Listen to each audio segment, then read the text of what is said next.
Believe it or not, you're actually done setting up your automatic investing system. Round of applause. I think it's genuinely a huge achievement for you to stick with me all the way till this point in the guide and actually follow the steps I'm showing you to take action to improve your financial life. Now you're probably like, wait a second, this feels a bit too easy to be done investing. But the truth is, investing can be this easy. This is what I started off this whole guide talking about.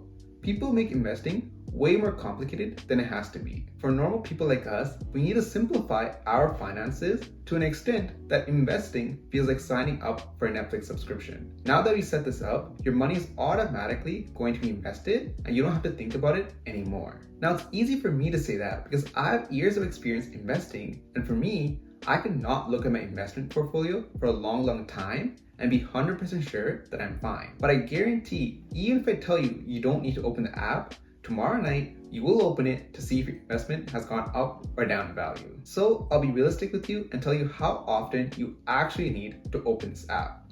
You're going to open it tomorrow anyways, so when you open it, take a look at each of your investing accounts and see if the S&P 500 ETF has actually been bought. You'll see your ETF under holdings, and the value of the ETF should be somewhere near the amount you put for how much money you want to invest daily. If that's the case, you did the steps in this guide correctly and nothing to worry about.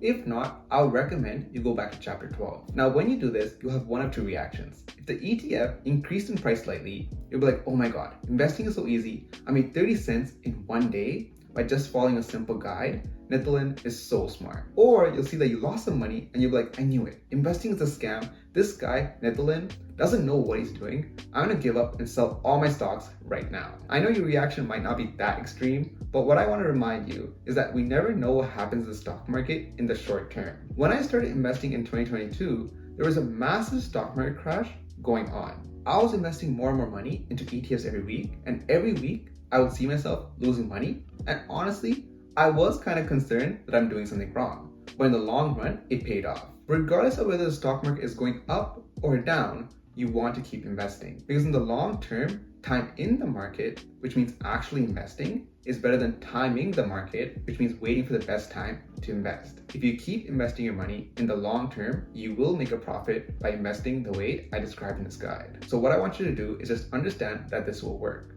Log out of the app, delete the app off your phone because you don't have to look at your investments every single day. The money will go from your checking account and will automatically go into investing accounts, and it will then automatically go into S&P 500 ETFs. This is very similar to a Netflix subscription, your phone bill, your car payment. But the only difference is your money will actually stay there and grow over time.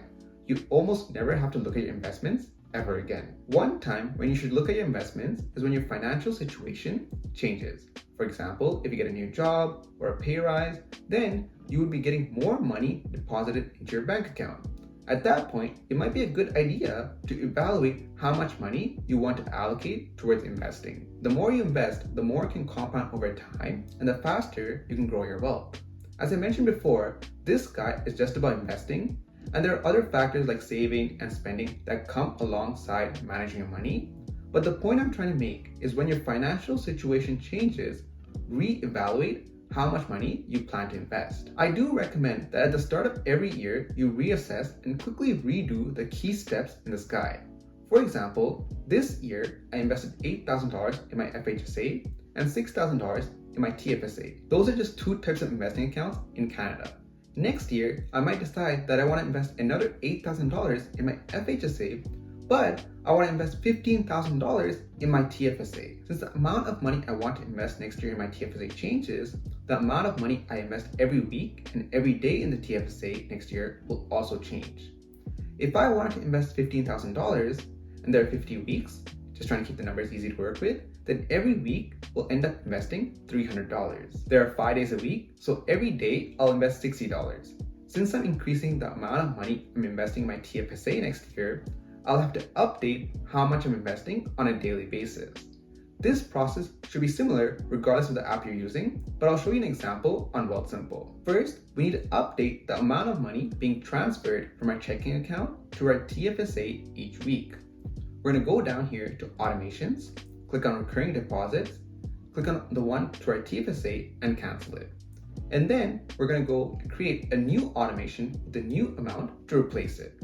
I know this is a bit annoying, but right now, this is the best way to do it. Afterwards, I'll go back, press recurring investments, and then choose the investment that invests in the S&P 500 ETF in my TFSA. Make sure it's the right account.